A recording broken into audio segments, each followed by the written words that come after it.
Hey, welcome to another episode of FTU Life After the Military.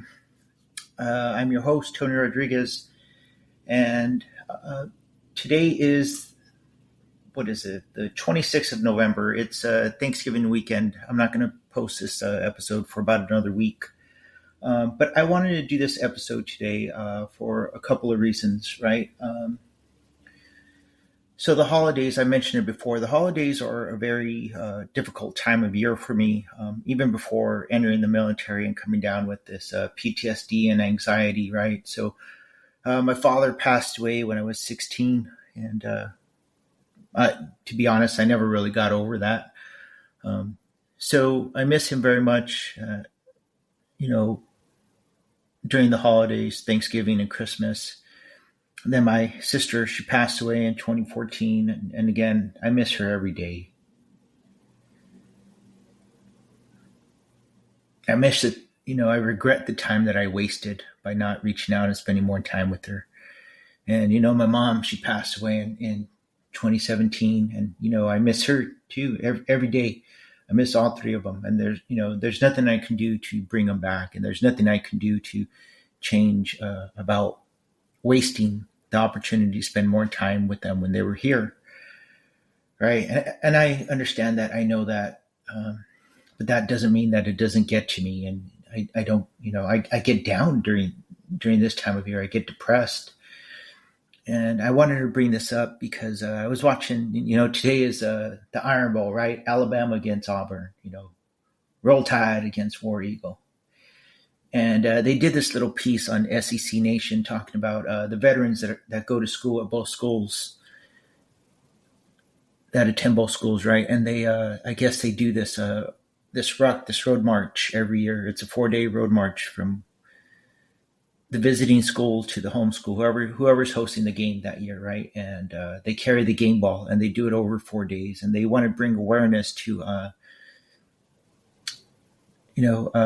the suicides in the veteran community. And so I think that's very important. Now, on the show today, they said that the average was 22 veteran suicides a day. And I guess since they've started doing this, that the average has dropped down to 17 a day. I don't know if that's true or not. And I'm glad they do this. I'm glad they have a community so they can depend on each other and, talk to each other and support each other, right? But it's not enough just to bring awareness. That's like the whole crazy nonsense of whenever there's a mass shooting or there's a natural disaster or just something happens in the world. And you see how on all these social media sites, right? Thoughts and prayers. Well, what is that really doing? Not much.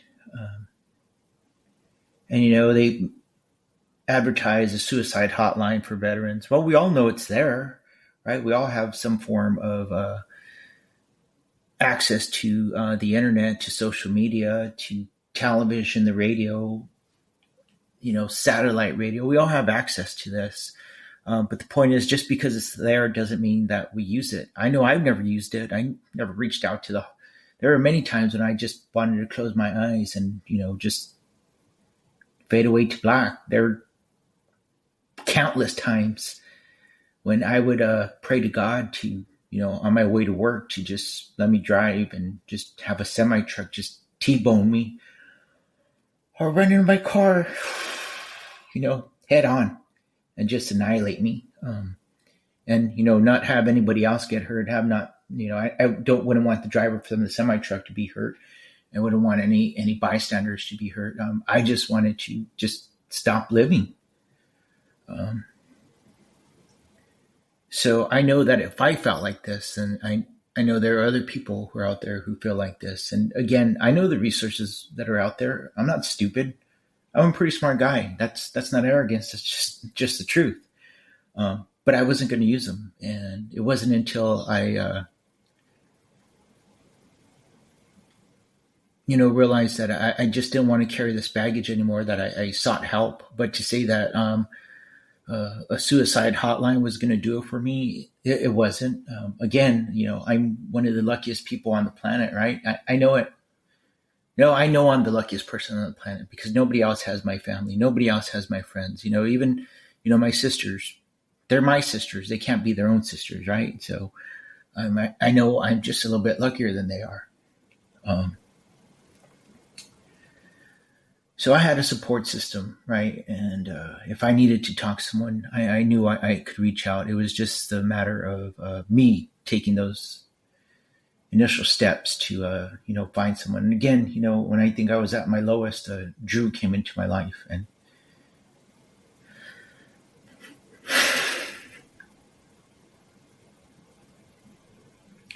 he was just like a godsend.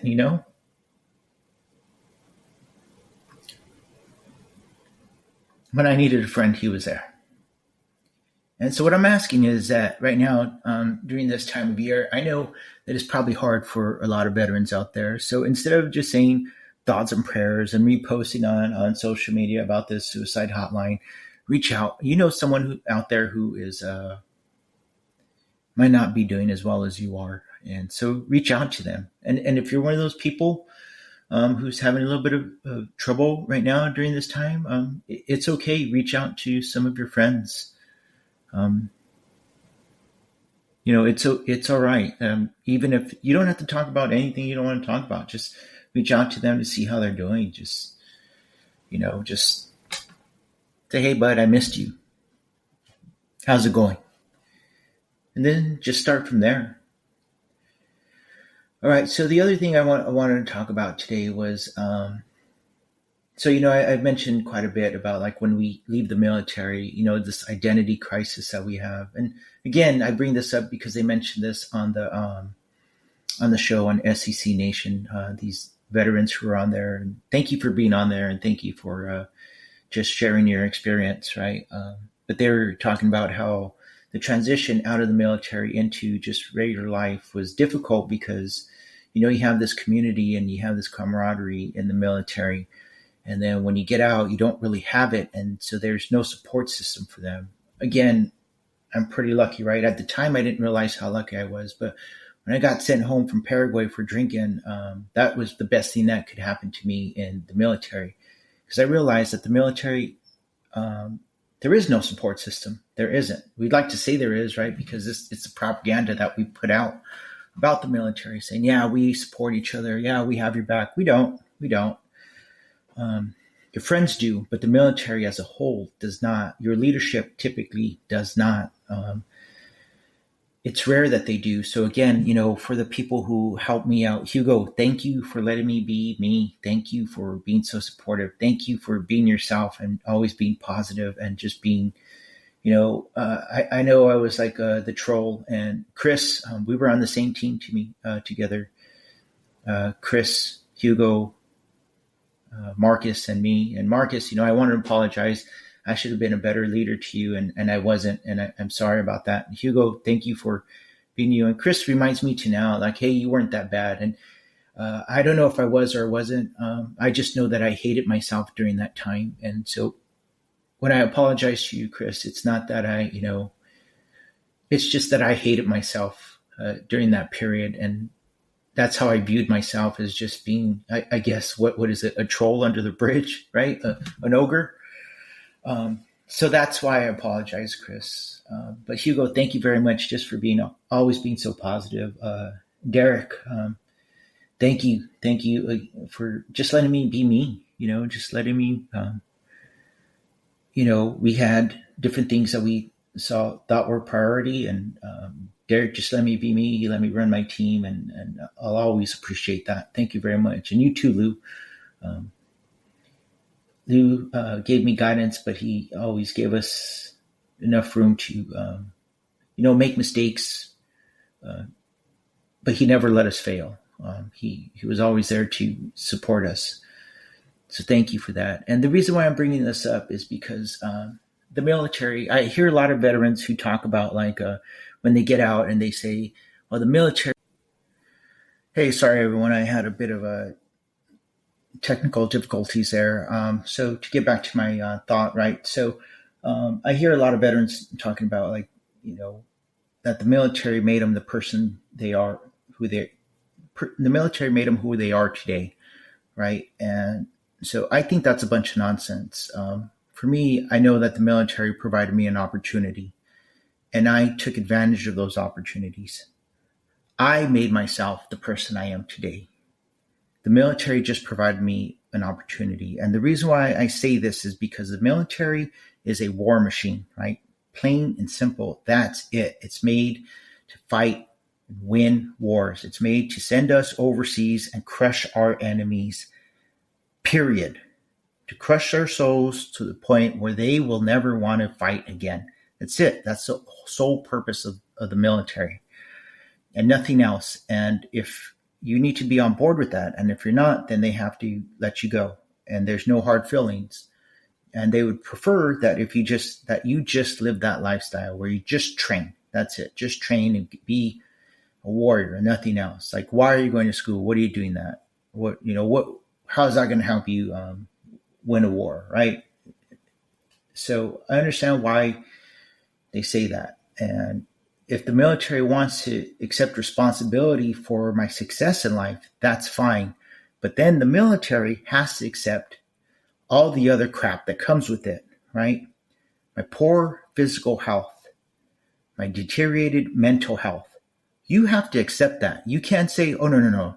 Well, all the good stuff in your life, that's from us. And all the crap, that's just from your choices. No.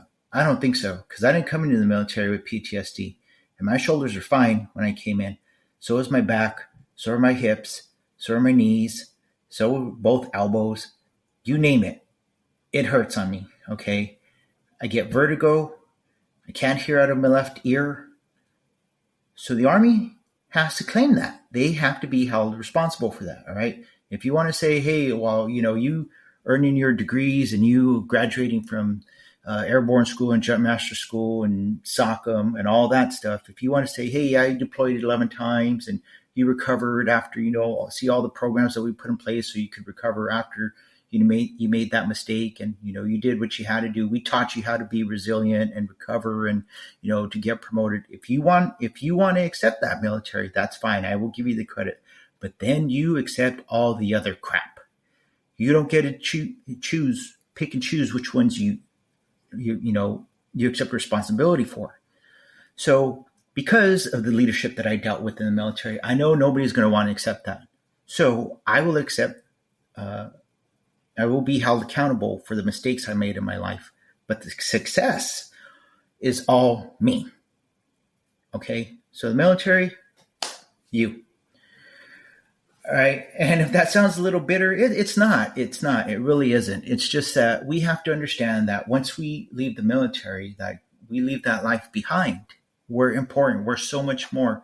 We're not the same as when we came in. And, again, if the military, I hear veterans saying it's like, oh, the military made me the person I am today. Well, that's awesome because I'm broken. My body hurts. So, yeah, the military did make me the person I am today. So I bring this up because now that we're out, the military isn't going to be there to help us out. It's not going to be there to help us when we have these thoughts of loneliness, of depression, of just wanting to go to sleep and never wake up again. So we have to help each other. We do. And we could blame it on, these mysterious organizations out there, the Illuminati, or, whoever you want to say, the Illuminati, the Knights Templar, if you want to say it's corrupt politicians. Okay, but can we affect that? Can we make changes to all that in a reasonable amount of time? I don't know. I don't think so. But what I can do is I can reach out to some of my buddies and see how they're doing. And they can reach out to me if they're having problems. So that's all I'm asking is just during these months of late November and throughout December, please just reach out to your friends because, we deserve more. We deserve more than just having people just toss us into the trash heap. Because that's that's exactly what I think the military does with us. Because they don't make it easy for us to retire. They try to make it, give us a guilt trip about, well, you might not make it out there. It's like, you need to stay in because who knows what don't worry about that. And then when you decide you finally drop your paperwork, then then they treat you like a leper, right? It's like, oh, wow, garbage. Okay, sure. So be proud of your service. Like, again, I want to bring up these people who are on there on SEC Nation. They're proud of their service. They were carrying the flags of all their services, right? So they even had a Space Force flag. I don't know who retired out of Space Force, but they had a Space Force flag, right? And you had people. There was a gentleman wearing his Green Beret from 3rd Special Forces.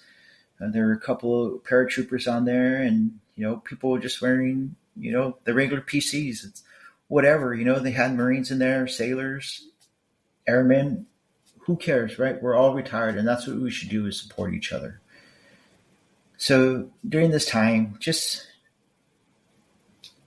reach out to your friends. Just take care of each other. And I'm sorry, I don't mean to be preachy. Over the next month, I'm going to release my regular episodes, but the ones when it's just me, it's probably going to be me touching on mental health and just, asking you to reach out to your brothers and your sisters out there. Because, I however many veterans we start the holidays with, that's how many I want to end with, or maybe more, because there should be people retiring during the month of December. So if we can increase our numbers of retired veterans and not lose anyone, that would be ideal. Okay, so again, I apologize. I don't mean to be preachy. Just, we deserve better. So until next time, take care of yourself, right? Take care of your mental, your physical health. And, if you need to talk to anyone, you can reach me here at ArAntonioRodriguez98@gmail.com, or reach out to me on Twitter, DM me, or reach out to me on, on Facebook. And, the podcast, you can get it anywhere podcasts are found. I'm out on YouTube now. You can get it on LinkedIn.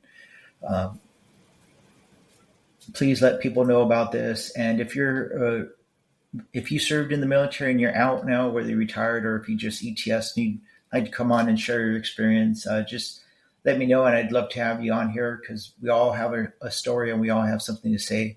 And I'd like to give you this platform to share your story. My only rule is please no cursing, and definitely no F-bombs.